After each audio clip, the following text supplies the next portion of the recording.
Hey guys, and welcome to this video. So in today's video, I'm going to be talking you through my top 5 favorite foundations for oily skin from the drugstore. And for those of you that are new here, I have a series going on my channel where I talk about my top 5 favorite items from the drugstore in each kind of makeup category. So I'm always open to new requests. If you guys haven't seen a top 5 here on my channel that you'd like to see, definitely leave it down in the comments below. It gives me more ideas, and I definitely want to continue this series. So I will link the playlist to the other top 5 videos that I've done down in the description box in case you haven't seen them. But today it is all about oily skin. Those of you that have been watching me for a while know that I have very oily skin, acne prone, sensitive, all the fun stuff. So these are kind of my go-to foundations. Some of these I think could also work for dry skin, so don't completely tune out if you have dry skin, but there are some in here that you should definitely stay away from unless you have oily skin. I've also included some foundations that have more of a skin-like finish for those of you that have oily skin, but you still want that kind of dewy effect.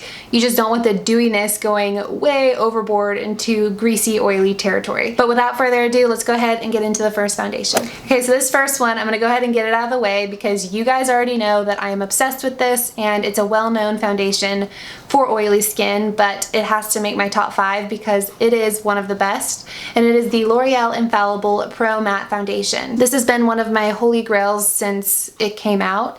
It claims to have a demi-matte finish, be air light and oil-free, and I find that this isn't so much a demi-matte finish on me as it is a completely matte finish on me.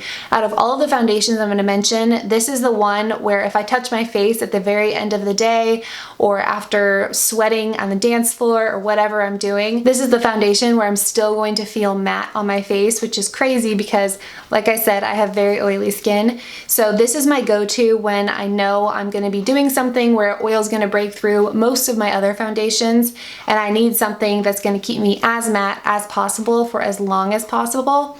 This is that foundation, but it's not my everyday foundation because it is a little bit on the heavier side. So you can see it on the skin. It doesn't look completely natural because it is so matte. It doesn't have the skin-like finish. But I will say the best way to apply this is definitely with a damp sponge. I've tried applying it with a brush, and I just don't like the effect that it gives when applied with a brush. I think it looks a lot cakier, a lot easier with a brush than it does with a beauty sponge. It says it's a medium coverage, and I would agree with that, but you can layer this and build this to a full coverage if that's what you're going for. I also love the amount of yellow undertones that they have in the collection because a lot of drugstore foundations have very pink undertones, and I have a very olive yellow complexion, so I need an olive undertone. So this is one of the first foundations that I found at the drugstore where I was like, oh my gosh, they exist in drugstore foundations with a yellow undertone, and I have loved it ever since. I highly recommend this for those of you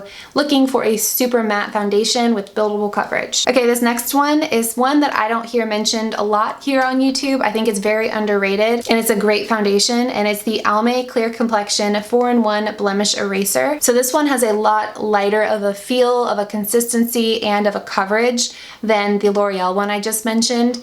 This is kind of more of an everyday foundation for those of you that like a lighter coverage. You can build this one up, not as easy as a L'Oreal one, but you can build it up to a medium coverage. But I would say straight out the gate, it's a light to medium coverage, especially when applied with a damp beauty sponge. But this one you can get away with applying with a brush because it is so lightweight. And this was one of those go-to foundations for me at the height of my acne struggle because not only is it oil-free, but it also has 0.5% salicylic acid in it. So it's doing a little bit to help treat the acne, or at least not making it worse while it's sitting on top of your skin. It claims to have a mineral complex that absorbs oils throughout the day, so you don't get as oily as you would with a regular foundation.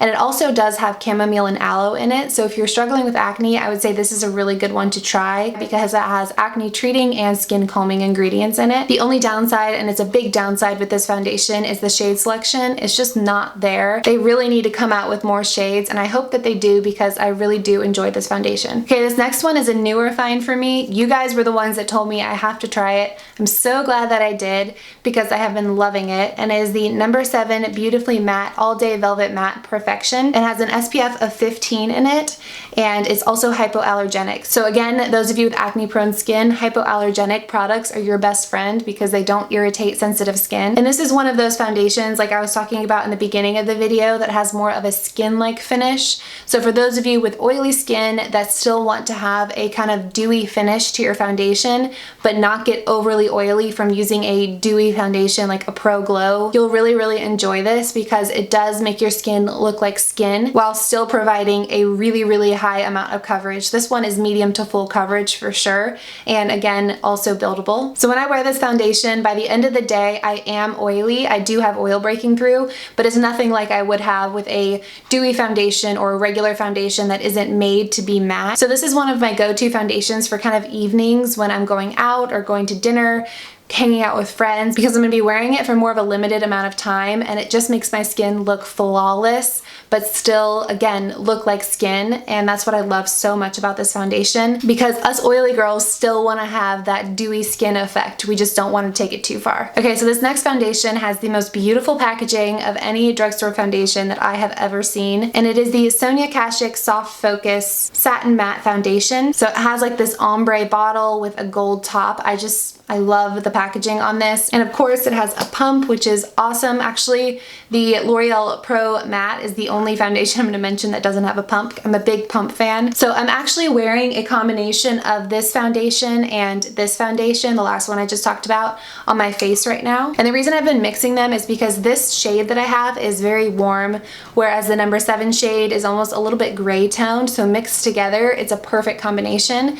And then that one is a little bit more of a skin-like finish, whereas this one is a little bit more of a matte finish. So again, perfect combination, kind of meet somewhere in the middle. So I would say in terms of how matte this foundation is, it's somewhere between the L'Oreal Pro Matte Foundation, which is the most matte foundation that I own, and the number 7 foundation, which is a little bit more on the skin-like end of the spectrum. So this is somewhere in the middle, leaning towards the more matte side. And this does a great job of keeping me matte. I actually wore this to a Braves game. For those of you that aren't familiar with the Braves, it's the baseball team here in Georgia, and the games are outside, and this was in June, and it kept me matte, which is shocking because I was not only getting oily, but I was sweating, and this did not break down, definitely stayed intact. I needed to blot by the end of the game for sure, but it really impressed me, and I think it was that game where I was like, okay, this is officially part of my top 5. Definitely broke through because of that experience. So highly recommend this, not only for Braves games, but for those of you looking for another matte foundation very similar to the Pro Matte, but just a tad less matte. Okay, this last foundation is the Maybelline Superstay Better Skin Foundation, and this has an SPF of 15 as well as Actyl C, if I'm saying that right, which is apparently a type of vitamin C, so it's supposed to be good for blemishes and clearing up the skin. This one also has a pump, which is really nice, and I would say this is one of the fuller coverage foundations out of all of the ones that I've mentioned so far. This is a medium to full coverage, and you can apply it with a sponge or with a brush. This really helps with keeping my skin from getting shiny, keeping my skin from breaking out when I'm wearing foundation all day long. And I really like it because it has such a high amount of coverage, and at the same time it has vitamin C. So a lot of you guys know I have acne scars on my cheeks, and I can really rely on this to not only cover them up because it does have such a full coverage, but also help with brightening them because of the vitamin C. I definitely prefer this over the Maybelline Matte and Poreless. I would say this is one of Maybelline's very best foundations for oily skin. I actually think the Maybelline Matte and Poreless foundation is not matte at all. It doesn't help keep me matte, and it's actually a very dewy foundation and also not good on sensitive or acne prone skin. So if you've tried out that foundation and had the same experience that I did and you're looking for an alternative, I would say definitely check this one out. I think it's 10 times better and very underrated. So that is going to be it for this video. Don't forget to give the video a thumbs up if you enjoyed it, and click that subscribe button if you haven't already, and I will see you guys in my next video.